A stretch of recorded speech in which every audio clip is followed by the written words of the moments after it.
bawal ang kaitong sa langit. Anyway, so, first Sabbath sa 2026 mga kaisunan, no? We are so privileged na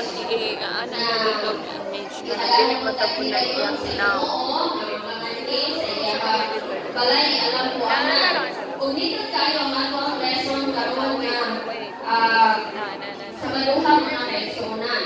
Ako lang siyang i-summarize kay alas 9:47 naman, so ano na lang tayo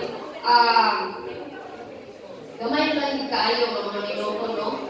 To discuss or to summarize the lesson. Sa dili pa mga kaisunan, naguluhan ang atuang lesson nito, naguluhan kayo persecuted but not forsaken, no? If possible, akong ginagyo na ato ang i-flash ang ato ang memory text kung na Bisaya, no? Sa Philippians 4:4. Kung sa dili pa ta magpadayon, ato inupo atong ulo alang sa pag-ampo. Amahan na akong nanakas kilatasan sa mga karamitan, kaya akong pagpasalamat amahan na ang imong balang espiritu nagatultol kanamo dili sa imong balay alampuanan. Aron kami makadayag diha kanimo kay ikaw gyud tapos nga daygon.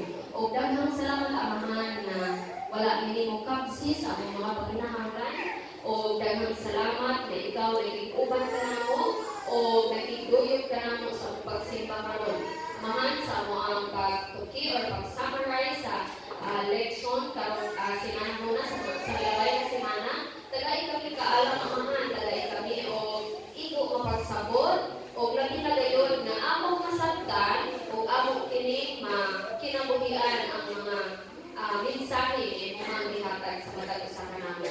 Amahan, daghang salamat sa dili kami tapos apan ang dugo ni Kristo nagtabot sa among mga kasalanan nga kami makasangkit sa imong ngalan tanan among giampo sa ngalan ni Kristo nga among manluluwas. Amen. Okay.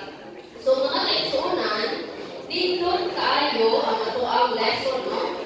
Ang memory text kanang it really summarizes the lesson, no? Ako basahan sa Bisaya mga kaigsuonan, managkalipay kamo sa Ginoo kanunay. Magaingon ako pag-usab, managkalipay kamo, no? So kung ato ning common na pwede siya na memory verse sa mga kabataan, di ba mga kaigsuonan? Common kayo yung memory verse, no? Sa ilang pagdagpo, pagdagpo, sa ilaha. And then, if wala ka kaila kung kinsay nagsuwat diini na libro sa Pilipos mga kaigsuonan, para sa ato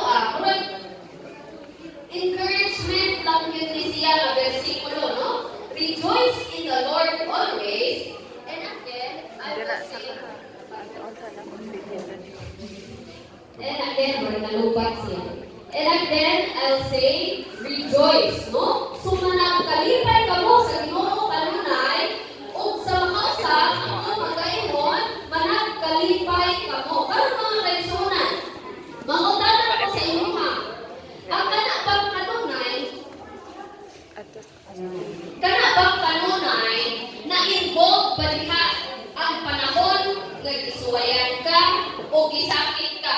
Na-involve ba na diha? Wala. No?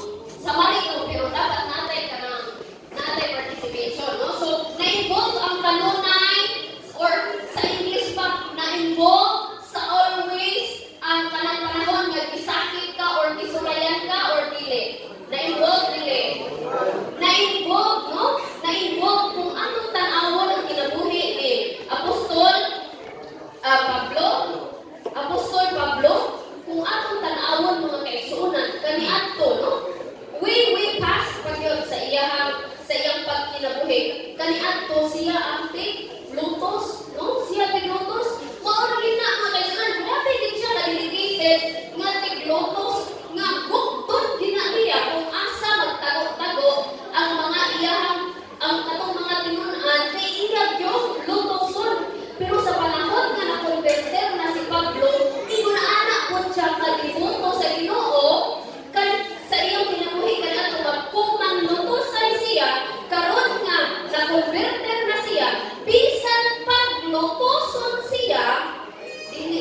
siya mo biyak sa Ginoo, no? So, nindot kaayo tan-awon ang kinabuhi ni Pablo, mga kaigsunan. Gusto na ako basahon diri sa ato ang further thought, mga kaigsunan.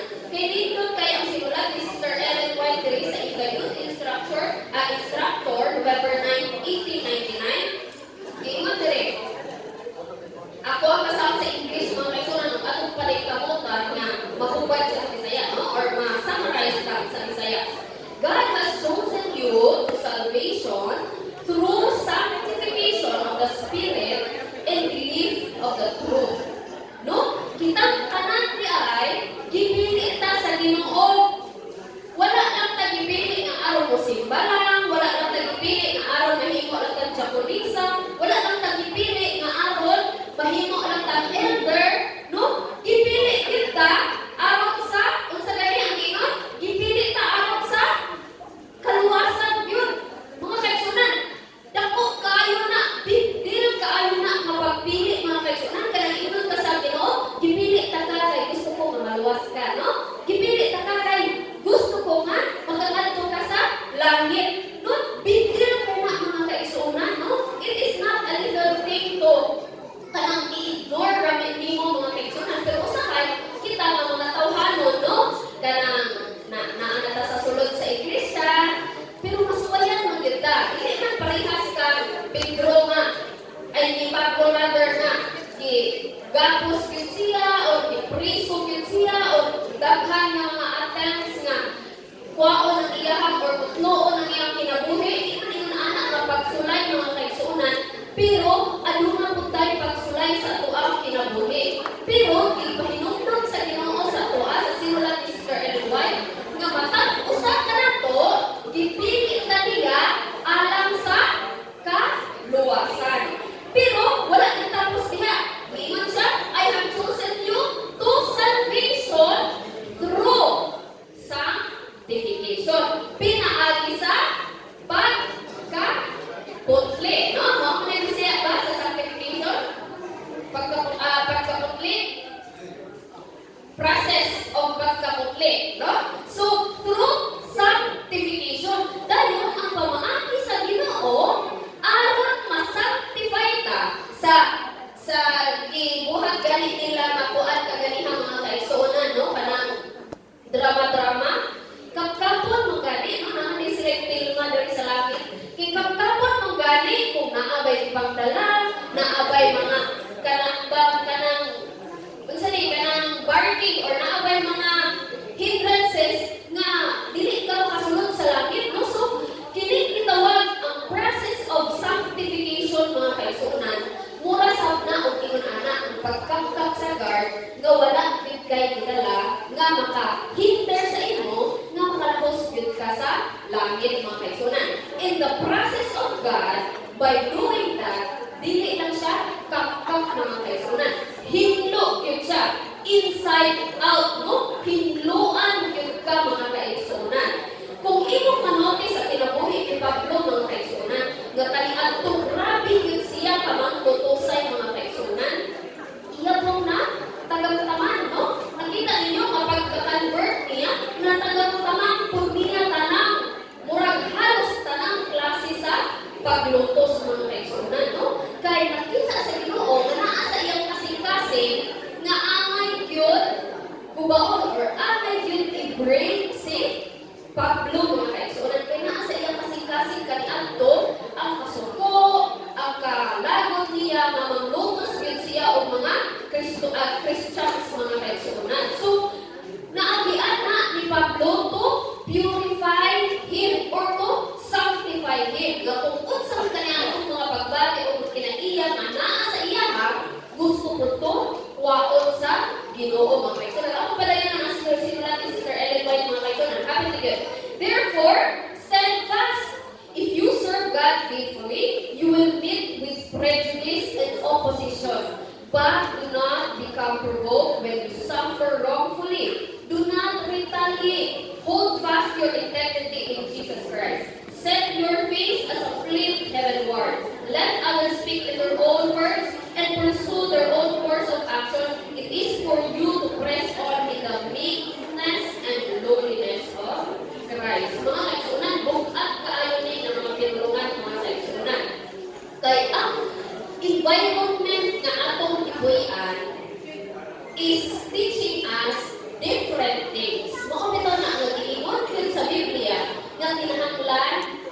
pamilyar kita. Lahi kita sa uban mga kaigsunan. Kay dali na rin kaayo. Easy din kaayo mga kaigsunan nga maligyas. Dahil mo maparihas data sa kalibutan mga kaigsunan. Dali na rin kaayo kay ang tinuluan, ang practices sa atong gipuy-an mao gyud dili man gyud sa kalibutan. Musa mga kaigsunan, lisod kaayo mamubarog, no? Lisod kaayo. Makaingon ka mga kaigsunan bisan sa ako pagkabatan-on mga kaigsunan. Lisod kaayo maingon nga dili lang ko mahigugma sa kwarta. No, lisod kaayo na mga kaigsunan. Lisod kaayo nga og makakupot na ka anang bahati, dili ka mohandom og kalibutanon. Lisod mga kaigsunan, labi na nga kana bang batan-on pagkadagdagan mo kay dreams or dagan kay naghandon sa imong kinabuhi. Lisod pod nga maingon ang Ginoo nga ayaw kamo pagpuyo o pagpundo dinhi sa kalibutan. Nga daghan kay tindog kay gi-offer ang kalibutan. Dayon ang naa sa una dreams lang gyud siya sa langit ba. No maingon na rin nga tindog gyud ang langit pero wala kita kita wala kita katagaptan no. Compare mo mga kaigsunan sa kalibutan nga moadto ka sa New Zealand, yung ilang lugar dito, no? Kung naakay kwarta, makabatong ka o bahati o sakyanan or mga pan, nindot po, no? Nindot. Pero ang Ginoo na ingon yun siya, barog ka mo, no? Barog ka mo, at maulungon ka mo. Maong iya din ang i-remind ang mga kaigsunan, kahit nakaibaw siya nga, lisod yun mo barog dili sa kalibutan. Pero kinahanglan kita nga, mo barog mga kaigsunan. Sulayan kita, tinuod yun. I-provoke kita, sulayan kita, sukit-sukiton kita nga. Kana bang masusama kita sa kalibutan ng mga kaigsunan. Pero, barog kita mga kaigsunan, no? Dili mga kaigsunan sa last na part. For every soul who is growing up in Christ, there will be times of earnest and long continued struggle. Mao gini reality sa usa ka Kristohanon mga kaigsunan. Nga kung maunungon gani ka o nagtubo gani ka diha ka Kristo, na ano'y panahon nga grabe yun nga pagsulay mga kaigsunan, no? Continued struggle yun. For the power of darkness are determined to oppose the way of advance. Mga kaigsunan, kung makita iya nga nagkitsuod ka kang Kristo, sulayon yun ka sa tanan nga bahin sa imong kinabuhi. Kay gusto yun ang kaaway nga dili yun ka makasumahimong suod ka Kristo. Realidad na mga kaigsunan. And the earlier we accept that, the earlier nga masabta nato nga naadila sa saktong adalan. So kung imong kinabuhi karon mga kaigsunan, puno og pagsulay. Kung imong kinabuhi karon, puno og delay, no? Ayaw pag-una-una, nagtibiyaan ka sa Ginoo. Pag-una-una, na naa ka sa saktong adalan, kahit isulayan ka, no? Naa ka sa saktong adalan, kahit isulayan ka. Kahit dili kumutang ang kaaway, nga magkigsuot ka ka, Kristo. Naaragid ka sa sakto nga, gibarugan mga kaigsunan. Padayon lang yun. Padayon lang yun o barog. Padayon lang simba. Padayon lang ministeryo. Padayon lang pagpagamit sa Ginoo mga kaigsunan. Kay kanang-tanan nga pwede matandog sa yawa, kalibutan ng ranan, no? Sayaman ta usahay, pero kalibutan na. Ang importante ka to, langit nun yun mga kaigsunan, no? Langit nun yun. Kung sa pagtapos, kiingon din mga kaigsunan, for the path. But when we look to the cross of Christ for grace, we cannot fail. The promise of the Redeemer is, I will never leave thee, nor forsake thee. I am with you always, even unto the end of the world. Mga kaigsunan, barog kita mga kaigsunan. Pusa, ingon kaya sa ato ang memory text sa Pilipos 4:4, no? Rejoice in the Lord always. No? Kung na-exam na wala na pasaran, rejoice in the Lord always. No? Iswayan lang ka. Barog lang kinapon. Kung na-di person na wala, di mo na kuha. Rejoice in the Lord always. Barog lang kinapon. Kahit iswayan lang ka. Dili na, maoy, ending mga kaigsunan. No? Una-una to permit ang ending sa matag usa nato kanang makapakasunod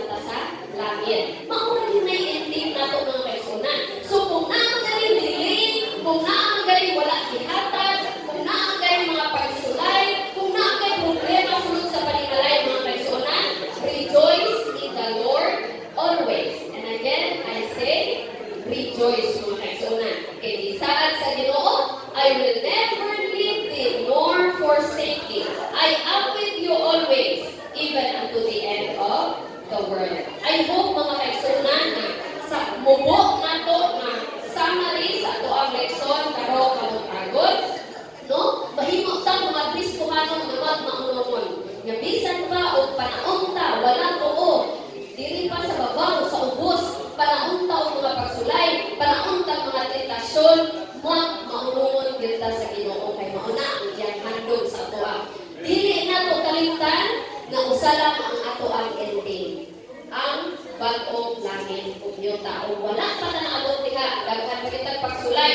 Pero kung kisulayan ka, pasabot anak na kasa sakto nga dalan mao nang kisulayan ka. So barog lang padayon mga kaigsunan. So I hope nga